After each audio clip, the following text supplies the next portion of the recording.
నమస్తే, welcome to Leo. అన్నా ఎన్టీఆర్ గారు అయితే వారి విశిష్టత మే 2వ తారీఖున పెళ్లి రోజు. మొత్తానికి ఆ పెళ్లి రోజులు వెనక ఉన్నటువంటి ఒక నేపథ్యం, ఆ కథ, ఆ కమామిషి ఏంటి అనేది చెప్తానికి మనతో పాటు ఉన్నారు సీనియర్ జర్నలిస్ట్ హేమసుందర్ గారు. సార్ నమస్తే. నమస్తే అండి. సార్, అన్నా ఎన్టీఆర్ గారు పెళ్లి రోజు మే 2వ తారీఖు. అయితే పెళ్ళికి ముందు ఉన్న నేపథ్యం కావచ్చు, ఆ ఇంట్లో ఉన్నటువంటి ఒక కొంత విశేషాలు కావచ్చు, ఇది కూడా కాకుండా ముఖ్యంగా అన్నా ఎన్టీఆర్ గారి పెళ్ళికి సంబంధించి సొంత తల్లిదండ్రులు కూడా రాలేదు అనేటువంటిది ఒక కథనం అయితే వినిపిస్తుంది. సో నిజంగా పూర్తి విశేషాలు అంటే పెళ్ళికి ముందున్న నేపథ్యం ఏంటి, ఎందుకు అన్నా ఎన్టీఆర్ గారు అంటే ఎన్టీ రామారావు గారి పెళ్ళికి సొంత తల్లిదండ్రులు ఎందుకు రాలేదు అంటే ఏం చెప్తారు? అది పెద్ద చరిత్ర ఉందండి. ఎందుకంటే నేను ఈ మధ్యన చాలా ఇంటర్వ్యూలు వాళ్ళు చెప్పిన విషయాలను బట్టి చేస్తే వాళ్ళ బావమరిది గారితో కూడా మాట్లాడాను. వాళ్ళ బావమరిది గారు కూడా చాలా విషయాలు చెప్పారు. అలాగే ఇంకా చాలామంది చెప్పారు. ఎన్టీ రామారావు గారి పెళ్ళికి ప్రత్యేకత ఉన్నమాట వాస్తవం. మేనరికం అది బసవరామ తారకం, తారక రామారావు గారు. మరి తారక అనే పేరు ఎలా వచ్చిందో ఏంటి తెలియదు, కానీ అసలు రామారావు గారి పేరు కృష్ణయ్య అని పెడదాం అనుకున్నారట సొంత తల్లిదండ్రులు. ఇంకా సొంత తల్లిదండ్రులు ఎందుకు అనాల్సి వస్తుందంటే నందమూరి తారక రామారావు గారి అమ్మగారు వెంకటరామమ్మ గారు, వెంకటరామమ్మ గారి అక్కయ్య చంద్రమ్మ గారు. వీళ్ళది కొమరవోలు గ్రామం.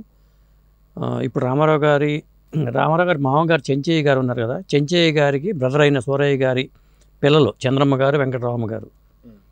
చంద్రమ్మ గారి భర్త రామయ్య గారు అని చెప్పేసి నిమ్మకూరులో ఉంటారు ఆయన. ఆ రామయ్య గారు ఎన్టీ రామారావు గారి నాన్నగారు లక్ష్మయ్య గారు అన్నదమ్ములు చెప్పాలంటే, దాయాదులు అనుకోవచ్చు. వాళ్ళిద్దరు అన్నదమ్ములు, ఉమ్మడి కుటుంబం కాబట్టి ఆ రోజుల్లో. అప్పటికి రామయ్య గారికి ఒక ఆలోచన వచ్చింది. తన మరదలు వెంకటరామమ్మని తన తమ్ముడు లక్ష్మయ్య గారికి ఇప్పిద్దామనే ఉద్దేశంతో వెంకటరామమ్మ గారిని లక్ష్మయ్య గారితో పెళ్లి చేశారు. వాళ్ళకి పుట్టిన మొదటి సంతానమే రామారావు గారు. అయితే రామయ్య గారికి ఏంటంటే పిల్లలు లేరు. చంద్రమ్మ గారికి రామయ్య గారికి పిల్లలు లేరు. లేకపోవడంతో ఈ కుమారుడిని దత్తత తీసుకున్నారు వాళ్ళు రామారావు గారిని. ఈ నేపథ్యం మనం తెలిస్తే కానీ ఈ పెళ్లి విషయంలో మనం వెళ్ళలేము కాబట్టి ఇదంతా చెప్పాల్సి వస్తుంది. ఇక్కడ ఏమవుతుందంటే వెంకటరామమ్మ గారు ఏమన్నారు, కృష్ణయ్య అని పెడదాం అనుకుంటే అక్కడ రామయ్య గారు ఏంటంటే కుదరదు అని చెప్పేసి తారక రామారావు అని పేరు పెట్టారు. అట్లా ఆయన డామినేషన్ ఉండేది ఎక్కువ. ఎందుకంటే ఆయన ఎన్టీ రామారావు గారికి ఇంత పరిజ్ఞానం కానీ ఈ పౌరాణికల మీద అంత పట్టు రావడానికి కారణం ఆ రామయ్య గారే. ఎందుకంటే ఆయనకి ఏంటంటే సినిమాల మీద, నాటకాల మీద, వీటి మీద వ్యామోహం ఉండేదట.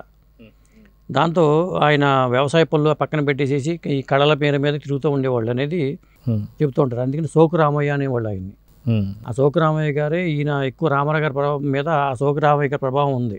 స్కూల్కి తీసుకెళ్ళేటప్పుడు కూడా భుజాల మీద ఎక్కించుకుని ఆయన తీసుకెళ్ళేవాళ్ళు స్కూల్కి కూడా. అలా పెంచారు ఆయన్ని. అయితే పెళ్లి ప్రస్తావన వచ్చినప్పుడు కూడా సొంత తల్లిదండ్రుల మాటకి వాళ్ళు ఏదో వేరే వాళ్ళకి ఇద్దాం అనుకున్నప్పుడు కూడా రామయ్య గారు వెంకటరామ గారు ఒప్పుకోవాలి. ఇంకొకటి అక్కడ మేనమామ గారు చెంచయ్య గారు కూడా తన మేనల్కి ఇద్దామని కోరుకుంటేది. దొరబాబు అని పిలిచేవాడు రామారావు గారిని వాళ్ళు, చెంచయ్య గారు వాళ్ళు. తన కూతుర్ని మేనల్లుడికి దొరబాబుకి ఇద్దామనే ఆలోచన చెంచయ్య గారికి ఉండేది. ఇక్కడ సోకు రామయ్య గారికి కూడా ఆలోచన వచ్చింది. కానీ తల్లిదండ్రులు ఏమో వేరే వాళ్ళకి ఇద్దామనే ఆలోచనతో ఉన్నారు. దాంతో రామారావు గారి పెళ్లికి తల్లిదండ్రులు రాలేకపోయిన పరిస్థితి. వాళ్ళ మాటనే కాదని వీళ్ళు పెళ్లి చేస్తున్నారనే ఉద్దేశంతో అలిగారు వాళ్ళు.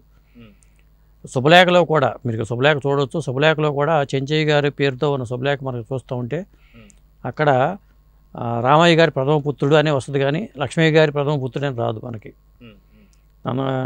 నందమూరి రామయ్య గారి ప్రథమ పుత్రుడు తారక రామారావు అని వస్తుంది. ఇక్కడ చెంచయ్య గారి పేరుతో ఉన్న శుభలేఖ మనకు కనిపిస్తుంది. ఇంకోటి విశేషం ఏంటంటే అసలు ఆ పెళ్లికి సంబంధించిన ఫోటోలు కూడా మనకి ఏమి నెట్లో కూడా లభ్యం కావు. వాళ్ళ దగ్గర కూడా ఎవరి దగ్గర లేవు. రామారావు గారి పిల్లల దగ్గర కూడా నాకు తెలిసి ఈ ఫోటోలు ఎవరి దగ్గర లేవు. సాధారణంగా పెళ్లికి సంబంధించి సొంత తల్లిదండ్రులు ఎందుకు రాలేదు అంటే ఏం చెప్తారు? వాళ్ళు చూసిన సంబంధంకి రామయ్య గారు ఒప్పుకోలేదు.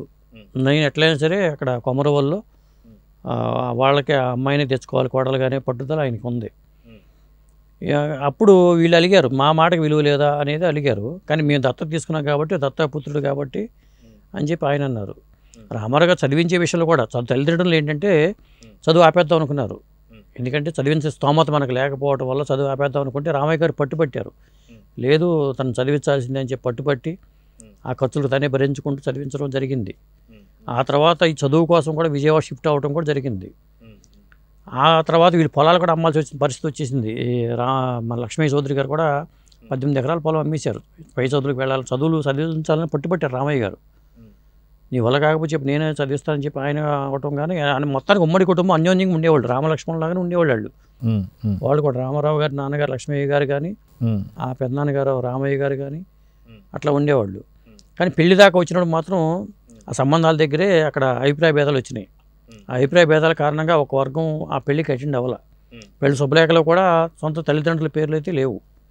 అది ఆ పెళ్లికి ఉన్న ప్రత్యేకత అని చెప్పాల్సి వస్తుంది. కొమరవోలులోనే పెళ్ళి అయింది. 1942 మే 2వ తారీఖున వివాహం జరిగింది, రామారావు గారి వివాహం జరిగింది. బసవరాం తారకం గారిని పెళ్లి చేసుకున్నారు. పెళ్లి చేసుకున్న తర్వాత దాదాపు సంతానం ఎంతమంది, ఏంటి వాటి విశేషాల గురించి? సంతానం పరంగా చెప్పాలంటే 15 మంది సంతానం అండి వాళ్ళకి.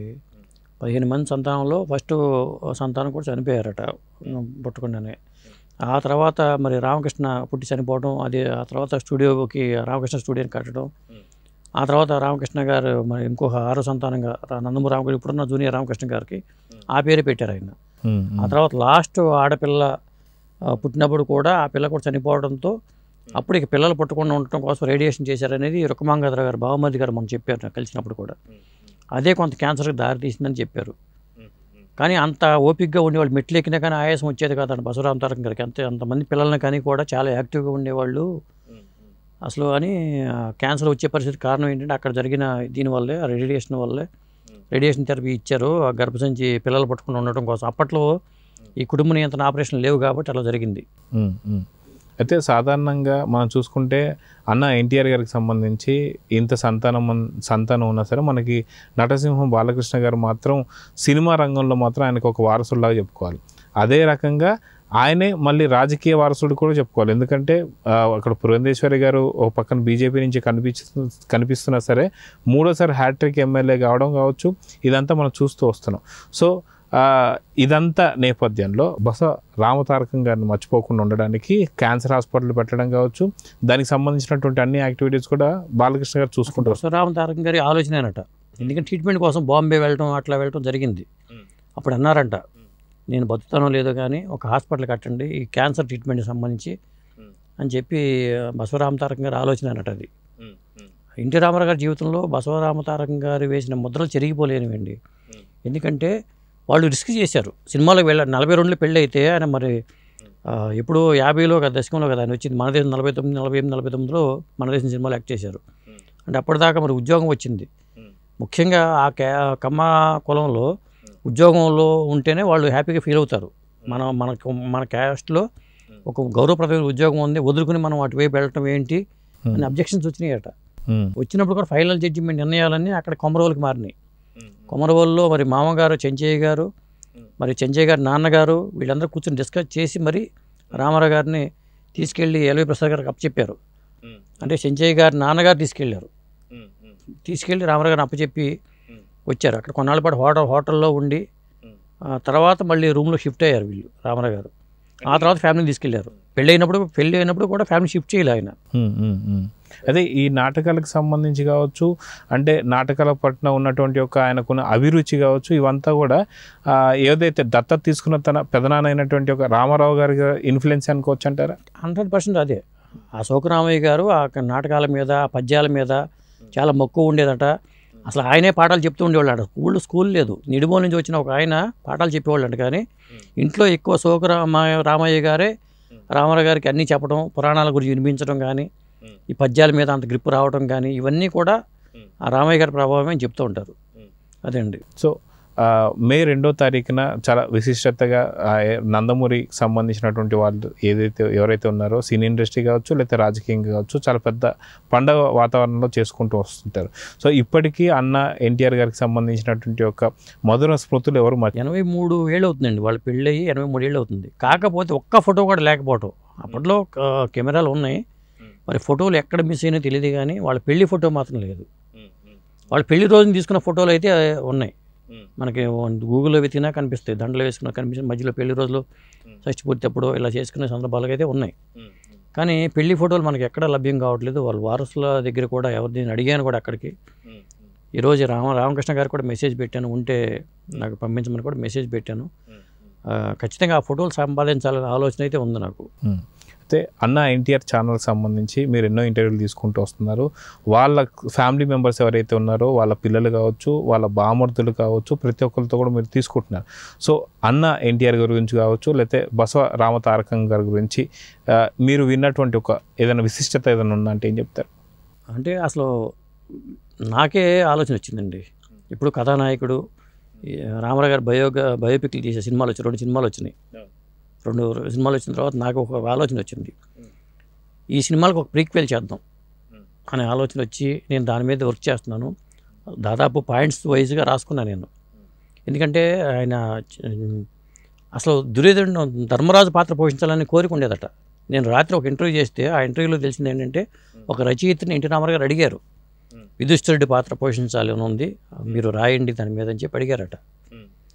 అది ఒక తీరని కోరిక రామారావు గారికి చెప్పాలండి. ధర్మరాజు పాత్ర పోషించాలనే కోరిక ఆయనకు ఉంది. నేనేమో ఆలోచించానంటే, రామారావు గారి సినిమా జీవితం దాదాపు అందరికీ తెలుసు. సినిమా జీవితం కాకుండా పెళ్లి వరకు కూడా జరిగిన పరిణామాలతో ఒక చిన్నప్పటి విశేషాలు, చాలా విశేషాలు ఉన్నాయి ఆయన.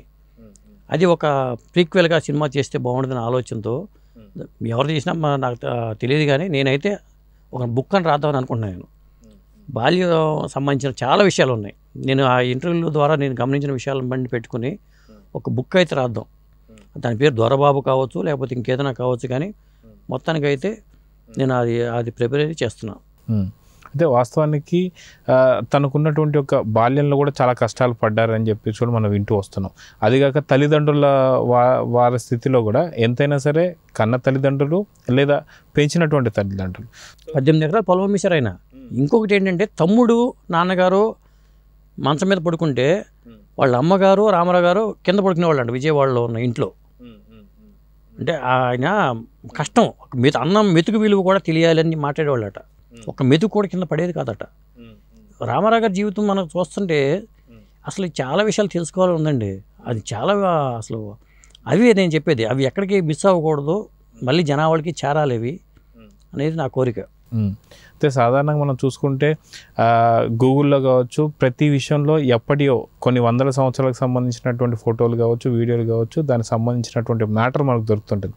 సో ఖచ్చితంగా రామారావు గారి గురించి తీసినటువంటి ఒక ప్రతిదీ కూడా మనకి ఏదైతే యూట్యూబ్లో కావచ్చు లేదా సోషల్ మీడియాలో పూర్తి స్థాయిలో ఆయన గురించి అర్థం చేసుకోవడానికి డిజిటల్ బుక్ లాగా ఏదైనా సరే ప్రచురిస్తే ఎలా ఉంటుంది అంటే 100%.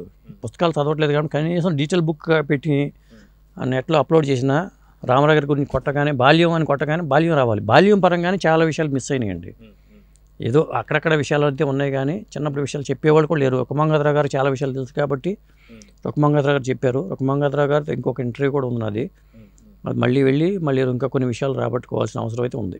సో చూద్దాం సార్. ఖచ్చితంగా మే 2వ తారీఖు 83వ వివాహోత్సవం సందర్భంగా ఖచ్చితంగా మీరు అన్నట్టుగా మిగతా సమాచారం అంతా కూడా సేకరించి దీన్ని డిజిటల్ బుక్గా ప్రచురించాలి, అతి తొందరలో రావాలని అయితే కోరుకుందాం. నమస్తే. నమస్తే.